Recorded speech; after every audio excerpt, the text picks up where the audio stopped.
More or less trying to get back into karate or watch Cobra Kai. Speaking of, hey everybody, what's up? This is Retro Reviews, and I'm guessing it's standing desk week here for the channel because, a lot of update channel stuff before the end of the year videos, probably next week or going into January. Yep, still figuring out scheduling there. That having been said, I got two trailers today for trailer roundups before going back into, I guess, plans for holiday reviews.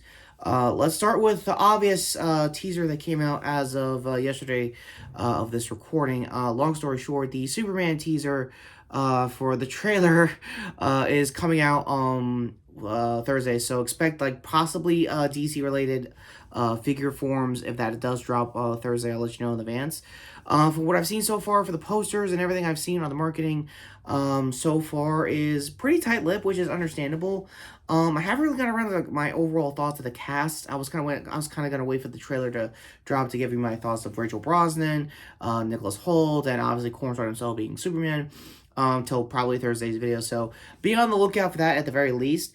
The main reason we're back on Standing Desk Detail, unless you saw last week's video with me talking about 20 Years Later's trailer, is that Sony absolutely wants to one-up, I guess, getting their money back after Craven last week. Yeah, go to my review for that as well. Wow, we're not even 2 minutes in and I'm already overly doing the cards, so yeah, you can tell I'm that kind of hyped. So yeah, the Karate Kid Legends teaser trailer dropped as of today of this recording's morning.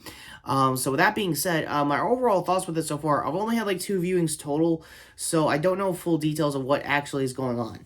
What I know so far is that Jackie Chan is reprising, I think, his remake character's role. Go to my review for that in the playlist. Yes, I actually made a playlist for the Cobra Kai reviews.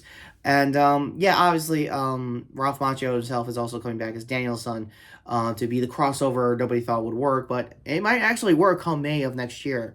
For Ben Wong, if I got the kid's name right, he's gonna be the first actual Karate Kid in this franchise in a long time since the start of Cobra Kai, last couple of years on Netflix. For what I've known so far about that is that the talent search for that was just as expansive than I think even Ralph was almost 4 decades ago. So take that as you will as far as that kind of casting goes. The only thing I've also noticed about the history of the Cobra Kai franchise is that it's been executive produced by Will and Jada Smith. Sorry, Jada Pinkett Smith. Because again, their kid was in the original remake. No word yet if Jane is going to reprise his character's role as well going into the new movie. It says when I was googling the cast list that he might be in it. I haven't checked the IMDb, so again, cards there. Sorry, links down there in case I'm wrong, as usual. So with that being said, I don't really know. I love the trailer. It's a good build up. For Ben himself, the new kid, he actually looks pretty fierce for his choreography that they probably had to do for the martial arts. They're going to be showcasing here because it's not just obviously karate. If you know the remake that I reviewed a few years back, they also focus more on kung fu along with the karate. So they want to have the meaning of the two worlds of that kind of martial arts styles.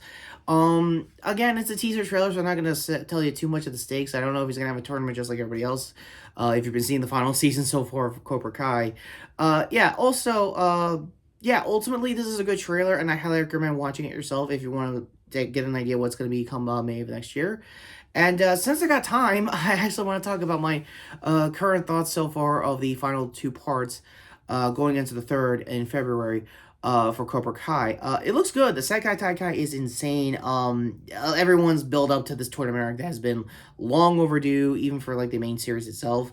I legitimately forgot everything that was going on with part 1 leading up to the Sekai Taikai, so again, I'm gonna have to do a rewatch with my mom and everything like that, just to get ready for February for final reviews of that, going into, obviously, Karate Kid Legends. And just my overall thoughts of this franchise is pretty much easy to say if I was the Greg Millers of the world with the Ghostbusters.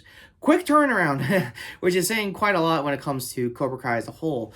I think myself and anybody who's watched the original movies didn't think they would have a 6-season show to the point of building up not only a new Karate Kid, but meet with the remake cast. This is crossovers that even I myself never saw coming as a longtime Retro Kid of Retro Kid Reviews. So, with my namesake aside, go to the trailer here if I have it here for the end cards. Go to my other hand here for my later this week, I guess, future thoughts for what will be the James Gunn Superman trailer, or most likely what was originally planned here today was my overall thoughts and theory so far was going to be going into the Endgame for Critical Role campaign theory-wise. That all being said, other hand here, speaking of Critical Role, shorts here to previous week's reacts to that as well, along with my Invisible shorts. So my bad in advance there for not bringing that up in the trailer rundown for last week's trailer rundown. So with that all being said, short here obviously to hit the channel, notification bell down below, and sub as usual. And with that all being said, I am Richard Review saying, yeah, I think I gotta get my crank kick back up if I'm gonna be ready for May.